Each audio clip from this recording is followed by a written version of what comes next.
सरगम radio सरगम। Sir नमस्कार।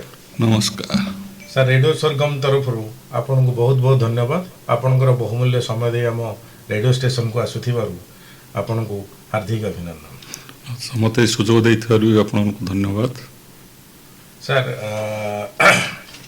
Actually आपन जन होचंदी फार्मिंग रो विशेषज्ञ, तेणु ये फार्मिंग किभली भाव रे कम इन्वेस्ट रे जनकर प्रकृत रे लैंड अछि से कम इन्वेस्टमेंट रे गोटे चाषी किभली भाव रे लाभवान हो पारिबो एवं को तरीका रे को सिस्टम रे से कले विशेष करी आपणकर एडवाइस रु से शिक्षा लाभ करी जीवन में किसी उपकृत हो पारिबो।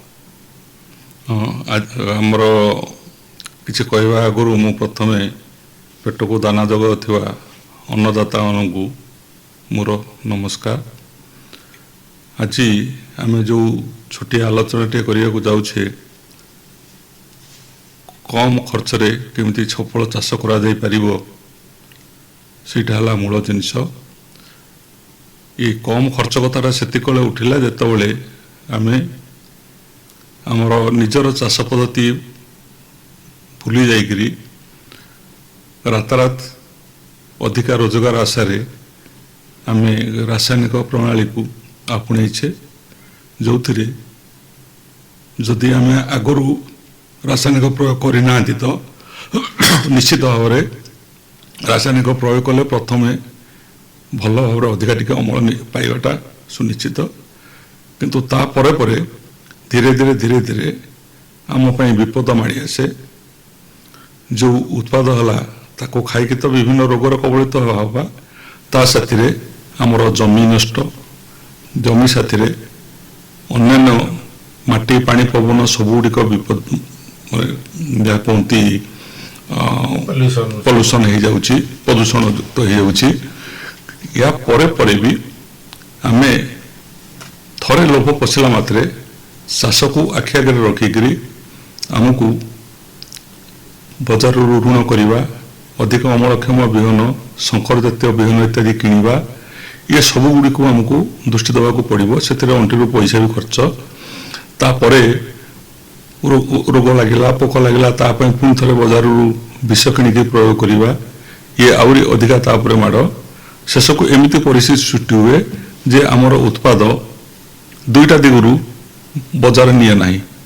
प्रथम जिनटा हूँ आम जो विषयुक्त खाद्य उत्पादन करें खाद्यर गुणवत्ता कम अच्छी, से स्वास्थ्य सचेतन लोक मैंने केवे किणा को आगवर हे ना।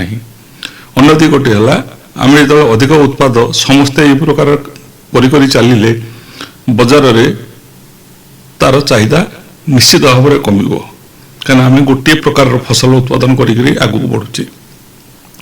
एबे आसीबा आम केमिति कम खर्च रे से जो विपद गुड़िक मुड़ुचे से आम दूरे जावा।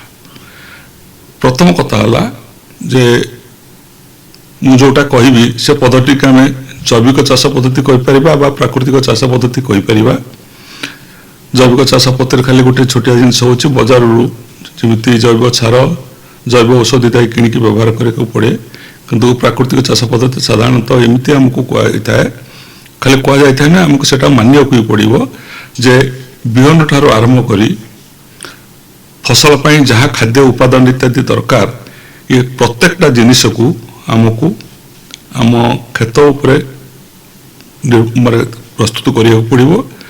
और जहाँफल कि आम अन्न अर्थ कहीपर ये सब बिहन खाद्य ये सबुथ आम आत्मनिर्भर हवा, आमर बजार पर आदौ निर्भर करवा ना, पैसा टे खर्च करिया को जीवा ना। एथिरे आम तीनटा जिनिस प्रति दृष्टि देवाक पड़ो। प्रथम गोटे जिनस हूँ माटीर सुरक्षा, ता साथ पानीर सुरक्षा। या भितर बहुत जिनस आसो माटीर सुरक्षा हूँ वर्ष सारा आम केमी माटी को 365 जाक घोड़े रखा पड़ो, फसल हो कि नोडाक्टर घोड़े हो रखा पड़ो। फसल गुड़िक आम जो चाष करवा गोटे फसल न करी विभिन्न प्रकार फसल 2 कि ततोधिक फसल से एका जमी नवाक पड़ो, से धाड़ी फसल टी नवाक पड़ो। ये तो रहा माटीर सुरक्षा चिंता, कहीं माटी आमर ଉପର ଯେଉଁ 6 ରୁ 8 ଇଞ୍ଚ ମାଟି ସେଇଟା ହେଉଛି ଆମ ପାଇଁ ଫସଲକୁ ଖାଦ୍ୟ ଯୋଗାଇବାର ସାଧନ। ଆଉ ଯଦି ସେ ମାଟି ଥରେ ପାଣିରେ ଭାସିଗଲା କିମ୍ବା ପବନରେ ଉଡ଼ିଗଲା ତାହେଲେ ଆମ ପାଇଁ ସେଟା ହେଉଛି ବିପଦ। ମାଟିକି ତେଣୁ ସୁରକ୍ଷା ରଖିବାକୁ ପଡ଼ିବ। ଦ୍ୱିତୀୟଟି ହେଲା ପାଣି। ବର୍ଷା ବର୍ଷକ 365 ଦିନ କେବେ ହୁଏ ନାହିଁ। ବର୍ଷା ଋତୁରେ ବର୍ଷା ହୁଏ, ତା ବାଦେ ଖରା ଋତୁରେ ହଉ ବା ଶୀତ ଦିନରେ ଅସରେ 2 ଅସର ବର୍ଷାରେ ହେଇପାରେ। କିନ୍ତୁ ବର୍ଷା ଦିନେ ଯେଉଁ ବର୍ଷାଟା ହୁଏ ପ୍ରଚୁର ବର୍ଷେ, ସେ ପାଣିକୁ ଆମକୁ ଯାହାହେଲେ ବି ସୁରକ୍ଷିତ ରଖିବାକୁ ପଡ଼ିବ। ସେ ସୁରକ୍ଷାର ଗୋଟିଏ ଉପାୟ ହେଉଛି ଯାହା ବର୍ଷା ପାଣି ହେଲା ଆମ କ୍ଷେତ ଉପରେ ସେ ସବୁ ଧୀରେ ଧୀରେ ମାଟି ଭିତରକୁ ସିପିକିରି ମାଟି ତଳରେ ଯେଉଁ ଜଳ ଭଣ୍ଡାର ଅଛି ତା ଦେହରେ ଯାଇକି ସଞ୍ଚିତ ହେଇକି କେମିତି ରହିବ ତାର ବ୍ୟବସ୍ଥା କରିବା। ସେଥିପାଇଁ ପ୍ରଥମ କାମ ହେଉଛି କ୍ଷେତ ହୁଡ଼ାରେ ଗଛ କେତୋଟି ଲଗେଇବା। କେତୋଟି ମାନେ 1 ଏକରକୁ 10 ରୁ 12ଟି ଗଛ, ବଡ଼ ବଡ଼ ଗଛ ଲଗେଇଥିବା। ସେ ଆମର ଫସଲକୁ କେବେ ଛାଇ କରିବ ନାହିଁ। 10-12ଟି ଗଛ, ତାର ବହୁତ ଅନ୍ୟାନ୍ୟ କାମ ଅଛି। କେବଳ ପାଣିର ସୁରକ୍ଷା ପାଇଁ ଯେଉଁ ବର୍ଷା ଜଳ ହେଉଛି ତାକୁ ସୁରକ୍ଷା ଦେବା ପାଇଁ ଆମେ ଯେଉଁ ଜିନିଷଟା ମୁଁ କହିଲି ତା ପାଇଁ ଗଛ ନିହାତି ଦରକାର। ଗଛ ଉପରେ ଯେତେ ବର୍ଷା ପାଣି ପଡ଼ିଲା ସେ ସବୁ ଗଛର ଗଣ୍ଡି ଦେଇ ତାର ଚେର ମାଧ୍ୟମରେ ମାଟି ତଳକୁ ପଶିଯିବ। ଆଉ ଯେଉଁ ଅଧିକା ପାଣି ରହିଲା ସେ ସବୁ କ୍ଷେତ ଭିତରେ ଆମେ ଯେଉଁ ଧାଡ଼ି ଧାଡ଼ି ଫସଲ କରିଥିବା ସେ ପ୍ରତି ଧାଡ଼ିରେ ମାଡ଼ ଖାଇ କ୍ଷେତର ଶେଷ ମୁଣ୍ଡରେ ପହଞ୍ଚିଲା ବେଳକୁ ପାଣିର ଆଉ ବଳ ନଥିବ। ସେ ମାଟି ଧୋଇ ନେଇପାରିବ ନାହିଁ, ବରଂ ଅଧିକାଂଶ ପାଣି ମାଟି ଭିତରକୁ ପ୍ରବେଶ କରିବ, ବହୁତଳ ଜଳ ଭଣ୍ଡାରକୁ ସେ ପୂରଣ କରିବ। ଯେଉଁଟାକି ଆମର ଯେତେବେଳେ ବର୍ଷା ନାହିଁ ସେତେବେଳେ ମାଟି ତଳୁ ଆମେ ପାଣି ଉଠେଇ ପୁଣି ଫସଲ ଚାଷ କରିପାରିବା। ଇଏ ହେଲା ଗୋଟିଏ ବାଟ। ତାପରେ ଆର ଜିନିଷଟି ହେଉଛି ସବୁଠୁ ବଡ଼ ଜିନିଷ ଯେଉଁଟା କହିଥିଲି ବିହନ। ସେ ବିହନଟାକୁ ନିଶ୍ଚିତ ଭାବରେ ଆମେ ନିଜର ଅଧୀନରେ ରଖିବା। କୌଣସି ହାଲତରେ ଆମେ ବଜାରରୁ ଅଧିକ ଅମଳକ୍ଷମ ବିହନ ବା ଶଙ୍କର ଜାତୀୟ ବା ହାଇବ୍ରିଡ୍ ବିହନ କିଣିବାକୁ ଯିବା ନାହିଁ, ଯେଉଁଗୁଡ଼ିକ ଆମକୁ ହୁଏତ 1-2 ବର୍ଷ ପର୍ଯ୍ୟନ୍ତ ଚାଷ କଲା ପରେ ପୁଣି ଥରେ ବଜାରରୁ କିଣିବା ପାଇଁ ଆମକୁ ବାଧ୍ୟ କରାଯାଏ। କିନ୍ତୁ ନିଜ ବିହନ ଉପରେ ଯଦି ନିଜେ ଆମେ ଅଧିକାର ରଖିଥିବା, ଆମ ବିହନ ଏମିତି ବର୍ଷ ଧରି ଉତ୍ତମ ଭାବରେ ଭଲ ଫଳ ଦେଉଥିବ, ତାର ଗୁଣବତ୍ତାରେ କୌଣସି ପରିବର୍ତ୍ତନ ହେବ ନାହିଁ। ଭଲ ଗଛରୁ ଭଲ ବିହନ ସଂଗ୍ରହ କରିକି ରଖିବା, ଏଇଟା ହେଉଛି ଗୋଟେ ସବୁଠୁ ବଡ଼ ଇଏ। ଆଉ ସେଥିପାଇଁ ଆଉ ସବୁଠୁ ବଡ଼ କଥା ହେଲା ଯେ ଦେଶୀ ବିହନ ଉପରେ ଆମେ ଦୃଷ୍ଟି ଦେବା। ବେଳେବେଳେ ଆମ ମନରେ ପ୍ରଶ୍ନ ଉଠେ ଦେଶୀ ବିହନ ଅଧିକ ଅମଳକ୍ଷମ ବିହନ ତୁଳନାରେ ଶଙ୍କର ବିହନ କମ୍ ଅମଳ ଦେଉଛି, ଆମେ ବର୍ତ୍ତମାନ ସେଟାକୁ ନେଇକି ଯଦି ଚାଷ କଲୁ ଅମଳ କମିଯିବ। ପ୍ରକୃତ କଥାଟା ସିଆ ନୁହେଁ।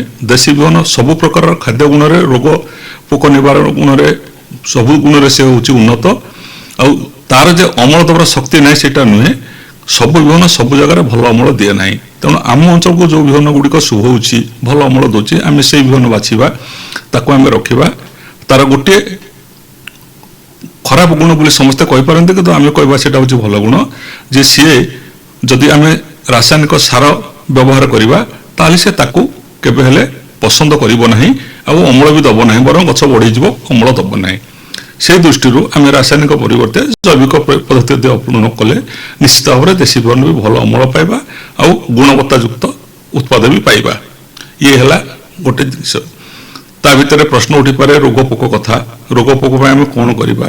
ଯଦି ଆମେ ଜୈବିକ ପ୍ରଣାଳୀରେ ବା ପ୍ରାକୃତିକ ପ୍ରଣାଳୀରେ ଚାଷ କରୁଛେ, ଏଇଟା ଗୋଟେ ଜିନିଷ ଗ୍ୟାରେଣ୍ଟି ନେଇଯିବେ ଯେ ରୋଗ ହେବ ନାହିଁ ବୋଲି ବା ପୋକ ହେବ ନାହିଁ, କାହିଁକିନା ସେମାନେ ଆମର ଜନ୍ମର ଫସଲ ଚାଷର କୋଟି କୋଟି ବର୍ଷ ପୂର୍ବରୁ ଏଠି ଅଛନ୍ତି, ସେମାନେ ଆସିବେ। କିନ୍ତୁ ତାକୁ ଜୈବିକ ପ୍ରଣାଳୀରେ ଆମେ ଯଦି ଚାଷ କରୁଛେ ନିଶ୍ଚିତ ଭାବରେ ସେମାନେ ଖୁବ୍ କମ୍ ପରିମାଣର ଆମ ଫସଲର କ୍ଷତି କରିବେ। ତା ଭିତରେ ଆମେ ଆଉ କେତୋଟି ଛୋଟିଆ ଛୋଟିଆ ଜିନିଷ ନେବା, ଯେମିତି ବିହନକୁ ଯେଉଁଟାକୁ ଆମେ ବ୍ୟବହାର କରୁଛେ ବୁଣିବାକୁ ଯାଉଛି ତା ପୂର୍ବରୁ ତାକୁ ବିଶୋଧିତ କରିବା, ଯେ ସେ ଜୈବିକ ପ୍ରଣାଳୀରେ କ୍ଷୀରରେ ହେଉ କିମ୍ବା ବୀଜାମୃତରେ ହେଉ କିମ୍ବା ଗୋମୂତ୍ରରେ ହେଉ ତାକୁ ବିଶୋଧିତ କରିବା। ତାପରେ ପଠେଇଲା ପରେ ସେ ଭଲ ଗଛଟିଏ ହେବା ପାଇଁ ଯେଉଁ ମାସେ କେତେ ସମୟ ନେବ ତା ଭିତରେ କୌଣସି ପ୍ରକାର ରୋଗ ପୋକ ପାଖକୁ ଆସିବେ ନାହିଁ।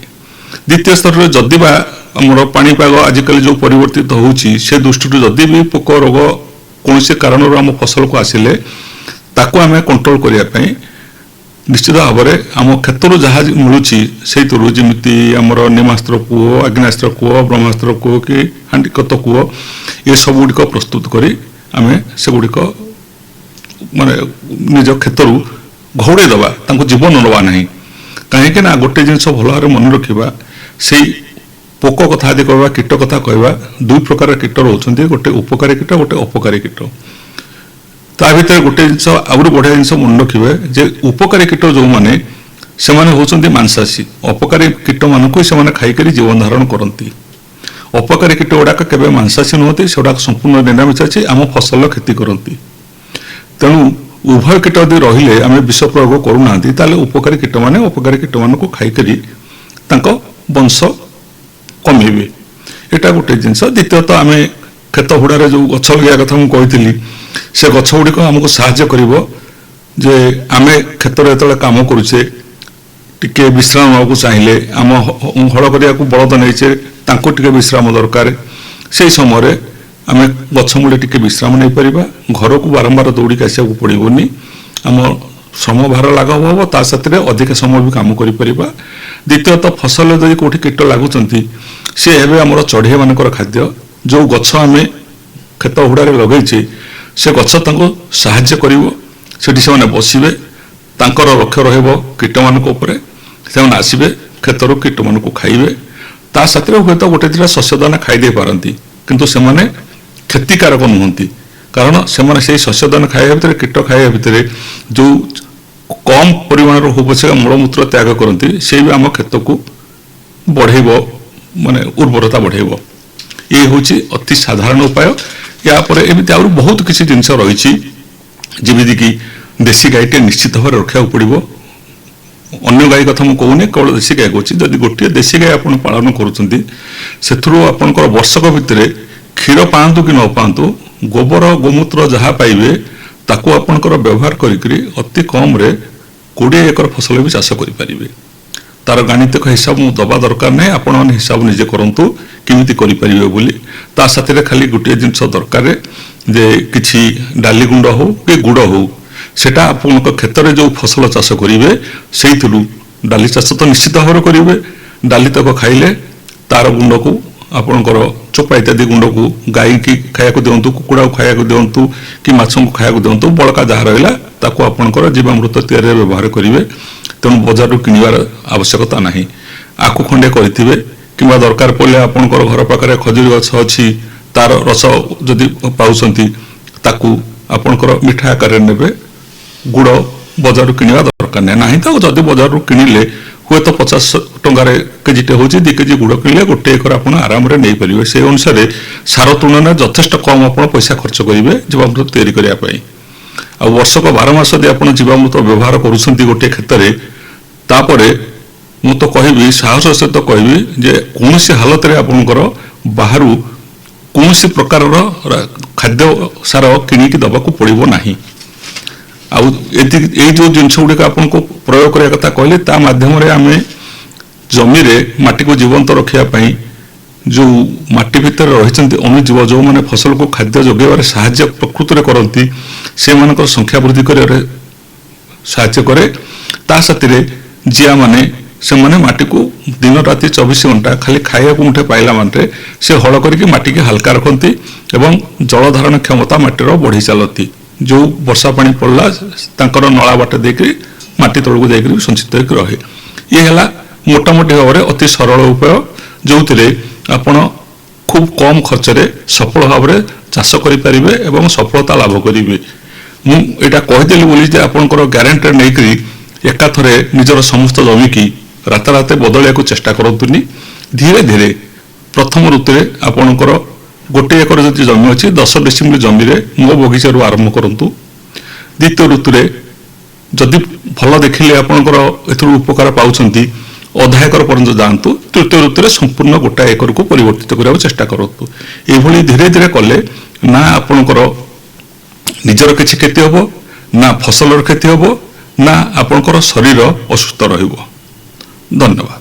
ସାର୍ ତାଙ୍କର ବହୁମୂଲ୍ୟ ସମୟ ଧରି ଆମର ଚାଷୀ ଭାଇମାନଙ୍କୁ ଯେଉଁ ଟିପ୍ସ ଦେଲେ, ଚାଷ କିପରି ହେବ, ଫାର୍ମିଂ କିଭଳି ଭାବରେ କରାଯିବ, ଆଉ କେଉଁ ଭାବରେ କେଉଁ ସିଷ୍ଟମରେ ଯେଉଁ ସାଇଣ୍ଟିଫିକ୍ ମେଥଡ଼ରେ ବତେଇଲେ ଯେ ଏଇଭଳି ଜୈବିକ ସାର ଉପାୟରେ କଲେ ଏହା ହୁଏ।